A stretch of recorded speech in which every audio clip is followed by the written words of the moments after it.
বাংলায় আবারও বৃষ্টির পূর্বাভাস। বঙ্গোপসাগরের ওপরে তৈরি হয়েছে সুস্পষ্ট নিম্নচাপ অঞ্চল। ক্রমেই সেটি শক্তি বৃদ্ধি করে নিম্নচাপে পরিণত হবে। সেই নিম্নচাপের অভিমুখ তামিলনাড়ু, পন্ডিচেরি এবং দক্ষিণ অন্ধ্রপ্রদেশ উপকূল অঞ্চলের দিকে। তাই দক্ষিণবঙ্গের বিভিন্ন জেলাতেই বিক্ষিপ্তভাবে হালকা থেকে মাঝারি বৃষ্টির সম্ভাবনা তৈরি হচ্ছে। উত্তরবঙ্গের পাহাড়ি জেলাগুলিতেও হালকা বৃষ্টির সম্ভাবনা রয়েছে আজ। আবহাওয়া দপ্তর জানিয়েছে, দক্ষিণ পশ্চিম বঙ্গোপসাগরের ওপরে তৈরি হয়েছে সুস্পষ্ট নিম্নচাপ অঞ্চল, যা পশ্চিম উত্তর পশ্চিম দিকে এগিয়ে যাচ্ছে। এই নিম্নচাপ অঞ্চল শক্তি বৃদ্ধি করে আগামীকাল দক্ষিণ পশ্চিম ও সংলগ্ন মধ্য পশ্চিম বঙ্গোপসাগরের ওপরে সাধারণ নিম্নচাপে পরিণত হবে। তারপর এটি তামিলনাড়ু, পন্ডিচেরি এবং দক্ষিণ অন্ধ্রপ্রদেশ উপকূল এলাকার দিকে এগোতে থাকবে। এরপর এটি পরবর্তী 24 ঘন্টায় আরও শক্তি বৃদ্ধি করবে, যার প্রভাবে বাংলাতেও তৈরি হচ্ছে বৃষ্টির সম্ভাবনা। তবে বৃহস্পতিবার পর্যন্ত বাংলার কোথাও তেমন কোনো ভারী বৃষ্টির পূর্বাভাস নেই। কিন্তু শুক্রবার থেকে উত্তর 24 পরগনা, দক্ষিণ 24 পরগনা, পূর্ব মেদিনীপুর, পশ্চিম মেদিনীপুর এবং ঝাড়গ্রাম জেলায় হালকা বৃষ্টির সম্ভাবনা রয়েছে। তারপর শনিবার থেকে সোমবার পর্যন্ত দক্ষিণবঙ্গের সর্বত্রই হালকা থেকে মাঝারিভাবে বর্ষণ জারি থাকবে। উত্তরবঙ্গে আজ থেকে আগামীকাল পর্যন্তও কোথাও কোনো বৃষ্টির পূর্বাভাস নেই। তবে শুক্রবার থেকে দার্জিলিং এবং কালিম্পং জেলায় হালকা বৃষ্টির সম্ভাবনা রয়েছে। শনিবার এবং রবিবার এই দুই জেলায় হালকা বৃষ্টির পূর্বাভাস। হালকা বৃষ্টিপাত হতে পারে জলপাইগুড়িতেও। সোমবার উত্তরবঙ্গের 8টি জেলাতে বিক্ষিপ্তভাবে হালকা বৃষ্টির পূর্বাভাস রয়েছে। অন্যদিকে দক্ষিণ আন্দামান সাগর এবং সংলগ্ন দক্ষিণ পূর্ব বঙ্গোপসাগরের বর্তমানে একটি ঘূর্ণাবর্ত তৈরি হচ্ছে, যা সমুদ্রপৃষ্ঠ থেকে 1.5 কিলোমিটার পর্যন্ত বিস্তৃত। এর প্রভাবে আজ থেকে দক্ষিণ পূর্ব বঙ্গোপসাগরে একটি নিম্নচাপ অঞ্চল তৈরির পূর্বাভাস। এই নিম্নচাপটি ক্রমশই পশ্চিম উত্তর পশ্চিম দিকে এগিয়ে আসবে। আগামী 48 ঘন্টায় এটি ঘনীভূত হবে গভীর নিম্নচাপে। ফলস্বরূপ আন্দামান এবং নিকোবর দ্বীপপুঞ্জে সর্বত্রই ঝড়ো হাওয়া বইবার পূর্বাভাস রয়েছে। বৃহস্পতিবার পর্যন্ত সমুদ্র উত্তাল থাকবে। দ্বীপপুঞ্জের বিভিন্ন এলাকায় হালকা ভারী বর্ষণেরও পূর্বাভাস থাকছে। এই সময়ে দ্বীপপুঞ্জের বিভিন্ন এলাকায় ভারী বর্ষণেরও সম্ভাবনা থাকছে। আজ মোটের ওপর দিনের আকাশ থাকবে আংশিক মেঘলা। সর্বোচ্চ তাপমাত্রা 34 ডিগ্রি সেলসিয়াসের আশেপাশে থাকবে, আর সর্বনিম্ন তাপমাত্রা 25 থেকে 26 ডিগ্রি সেলসিয়াসে থাকবে। বর্তমানে আন্দামানে বৃষ্টি চললেও পশ্চিমবঙ্গের ওপর এই ঘূর্ণাবর্তের তেমন কোনো প্রভাব পড়বে না। আংশিক মেঘলা আকাশ থাকলেও বেশিরভাগ সময়ই পরিষ্কার রোদঝলমলে আকাশের দেখা পাওয়া যাবে গোটা বাংলায়। পাহাড় থেকে সমতল আপাতত কোথাও কোনো বৃষ্টির পূর্বাভাস নেই। সমগ্র রাজ্য জুড়েই মূলত শুকনো আবহাওয়া থাকবে। তবে চলতি সপ্তাহের শেষের দিকে অর্থাৎ শনিবার এবং রবিবার উপকূলবর্তী জেলা, দক্ষিণ 24 পরগনা এবং পূর্ব মেদিনীপুর জেলার 2-1টি জায়গায় বিক্ষিপ্তভাবে সামান্য বৃষ্টিপাত চলতে পারে। ভোরের দিকে হালকা কুয়াশার জন্য ঠান্ডা অনুভূত হলেও বেলায় রোদের তাপ যথেষ্ট গায়ে লাগবে। বিকালে সূর্যাস্তের পরে আবারও হালকা ঠান্ডার আমেজ ফিরতে পারে, কিন্তু এই মুহূর্তে প্যাচপ্যাচে গরমের কোনো সম্ভাবনা নেই। আজ কলকাতা সহ সমগ্র বাংলায় গড়ে সর্বোচ্চ তাপমাত্রা থাকবে 32 থেকে 34 ডিগ্রি সেলসিয়াসে এবং আজ গড়ে সর্বনিম্ন তাপমাত্রা থাকবে 24 থেকে 26 ডিগ্রি সেলসিয়াসে। বাতাসে আপেক্ষিক আর্দ্রতার সর্বাধিক পরিমাণ থাকবে 92% এবং সর্বনিম্ন পরিমাণ থাকবে 46%। কিছুদিন আগেই ভারী বর্ষণে ভেসেছে উত্তরবঙ্গ। বন্যাজনিত ধ্বংসলীলা থেকে এখনও পুরোপুরি বেরোতে পারেনি অধিকাংশ জায়গা। তবে সেই দুর্যোগের পর থেকে মোটের ওপর ভালোই রয়েছে আবহাওয়া। বৃষ্টির সম্ভাবনাও আপাতত নেই উত্তরবঙ্গের জেলাগুলিতে। বৃহস্পতিবার পর্যন্ত উত্তরবঙ্গের জেলাগুলিতে মোটের ওপর শুষ্ক আবহাওয়া থাকবে।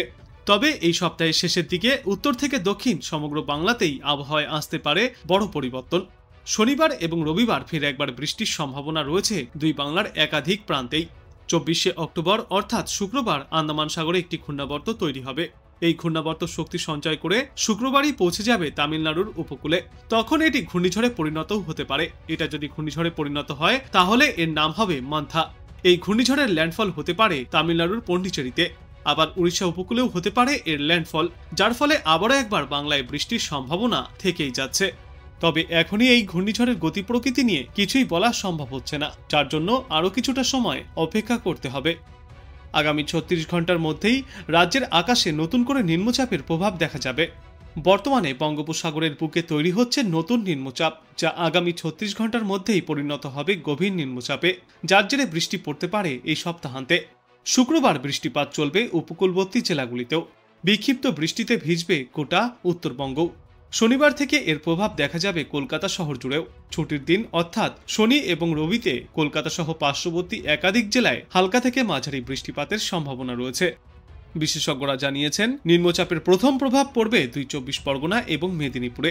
এছাড়াও বৃষ্টিপাত চলতে পারে ঝাড়গ্রাম এবং সংলগ্ন জেলাগুলিতে। তবে বৃষ্টির পরিমাণ যে খুব একটা বেশি হবে এমনটা নয়। ভারী বৃষ্টির সম্ভাবনা আপাতত নেই গোটা দক্ষিণ বাংলায়। সর্বত্রই বিক্ষিপ্তভাবে ছিটেফোঁটা এই বৃষ্টি চলবে।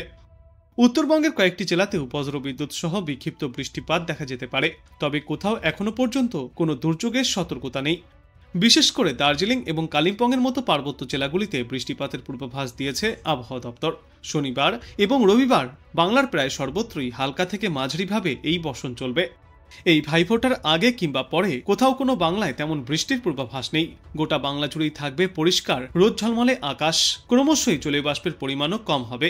সকালের দিকে দু এক জায়গায় হালকা ধোঁয়াশা অথবা কুয়াশাও দেখা যেতে পারে। তাপমাত্রা থাকবে স্বাভাবিকের কাছাকাছি। সমগ্র বাংলায় আজ গড়ে দিনে সর্বোচ্চ তাপমাত্রা থাকবে ৩২ থেকে ৩৪ ডিগ্রি সেলসিয়াসে এবং আজ গড়ে সর্বনিম্ন তাপমাত্রা থাকবে ২৪ থেকে ২৫ ডিগ্রি সেলসিয়াসে। অন্যদিকে বাড়ছে ভয়ঙ্কর ঘূর্ণিঝড়ের আশঙ্কা। আগামী ৩ দিনের মধ্যেই আন্দামান সাগরে একটি ঘূর্ণাবর্ত তৈরি হতে পারে। সেটি ধীরে ধীরে শক্তি সঞ্চয় করে ঘূর্ণিঝড়ের রূপ নিতে পারে। যদি ঘূর্ণিঝড়টি তৈরি হয় তার সম্ভাব্য ল্যান্ডফল হতে পারে তামিলনাড়ুর উপকূলে। এর প্রভাবে আগামী সপ্তাহে ফের একবার বাংলার জেলাগুলিতে বৃষ্টির সম্ভাবনাও তৈরি হচ্ছে। সব মিলিয়ে এবারের কালীপুজোর পরবর্তী দিনগুলিতে দক্ষিণবঙ্গের জেলাগুলিতে হালকা বৃষ্টির সম্ভাবনা থাকলেও উত্তরবঙ্গে ক্রমশই নামবে তাপমাত্রা আর থাকবে মনোরম আবহাওয়া। তবে এই বছর কবে থেকে নামবে শীত সেদিকে এখনও তাকিয়ে রাজ্যবাসী। তবে আবহাওয়া দপ্তর জানিয়েছে আলোর এই উৎসবে বাধা হবে না বৃষ্টি। আজ দিনভর আকাশ মূলত পরিষ্কার থাকবে। সর্বোচ্চ তাপমাত্রা থাকতে পারে ৩৩ থেকে ৩৪ ডিগ্রি সেলসিয়াসে এবং সর্বনিম্ন তাপমাত্রা থাকবে আজ ২৫ ডিগ্রি সেলসিয়াসের আশেপাশে। দক্ষিণবঙ্গের সব জেলায় থাকবে খটখটে। কিছু জায়গায় আংশিক মেঘলাকাশ থাকতে পারে, তবে বৃষ্টি হবে না। আগামী বুধবার থেকে বৃহস্পতিবারও এই একই ছবি দেখা যাবে গোটা দক্ষিণ বাংলায়। দক্ষিণবঙ্গে আপাতত বৃষ্টির কোনো পূর্বাভাস নেই। ভাইফোঁটা পর্যন্ত এমনই শুকনো আবহাওয়া থাকবে। মোটামুটি আগামী শুক্রবার পর্যন্ত দক্ষিণবঙ্গের কোনো অংশেই কোনো বৃষ্টিপাতের পূর্বাভাস থাকছে না। আংশিক মেঘলা আকাশ দেখা গেলেও তা বেশি সময় স্থায়ী হবে না। কার্যত পুরো সপ্তাহ জুড়েই শুষ্ক আবহাওয়া থাকবে। দক্ষিণবঙ্গের মতোই উত্তরবঙ্গেও আলোর এই উৎসবে তাল কাটাবে না বৃষ্টি। আজ উত্তরবঙ্গে বৃষ্টির সম্ভাবনা নেই। আকাশ থাকবে ঝলমলে পরিষ্কার। সকালের দিকে কোথাও কোথাও সামান্য কুয়াশাও দেখা যেতে পারে। তাই বলা যায় যে চলতি সপ্তাহে উত্তর থেকে দক্ষিণবঙ্গ সর্বত্রই বৃষ্টি কমে শুষ্ক আবহাওয়ায় বিরাজ করবে। এদিকে আজ কলকাতা এবং পার্শ্ববর্তী এলাকাগুলিতে দিনে সর্বাধিক তাপমাত্রা থাকবে ৩২ থেকে ৩৩ ডিগ্রি সেলসিয়াসে এবং সর্বনিম্ন তাপমাত্রা থাকবে আজ ২৫ ডিগ্রি সেলসিয়াসে। বাতাসে আপেক্ষিক আর্দ্রতার পরিমাণ থাকবে ৫৮ থেকে ৯২%। যদিও আবহাওয়া দপ্তর জানিয়েছে কয়েকটি জেলায় হালকা সামান্য বৃষ্টিপাতও হতে পারে আজ। তবে সেই বৃষ্টির জেরে পুজোর এই আনন্দেই কোনো রকম কোনো প্রভাব পড়বে না। আজ কোন কোন জেলায় রয়েছে বৃষ্টির সম্ভাবনা, কতদিন ধরে চলবে এই বৃষ্টি, কেমন থাকবে আজ ও আগামী কয়েকদিনে দুই বাংলার আবহাওয়া, কি বলছে আবহাওয়া দপ্তর, কি কি রয়েছে সতর্কতা, জানুন বিস্তারিত। আপাতত দক্ষিণবঙ্গে আর ভারী বৃষ্টির কোনো সম্ভাবনা নেই। কলকাতা, হাওড়া, হুগলি, ২৪ পরগনা, নদিয়া এবং পূর্ব পশ্চিম মেদিনীপুর জেলায় আকাশ বেশিরভাগ সময়ই পরিষ্কার থাকবে। কোথাও কোথাও সামান্য মেঘলা আকাশ দেখা গেলেও তা বেশি সময় স্থায়ী হবে না। আর সেই মেঘলা আকাশের কারণে বৃষ্টিরও কোনো পূর্বাভাস নেই। উত্তরবঙ্গে দুর্গাপুজোর সময় টানা বৃষ্টিতে বিপর্যস্ত হয়ে পড়েছিল বেশ কিছু এলাকা। এখন পরিস্থিতি অনেকটাই স্বাভাবিক। আজ দার্জিলিং, কালিম্পং, জলপাইগুড়ি, আলিপুরদুয়ার, মালদহ এবং ২ দিনাজপুর জেলায় সামান্য বৃষ্টির সম্ভাবনা রয়েছে। তবে কোনো এলাকার জন্যই কোনো সতর্কতা জারি করা হয়নি। কালীপুজোর এই উৎসবের মধ্যে উত্তরবঙ্গেও থাকবে আনন্দে মাতোয়ারা।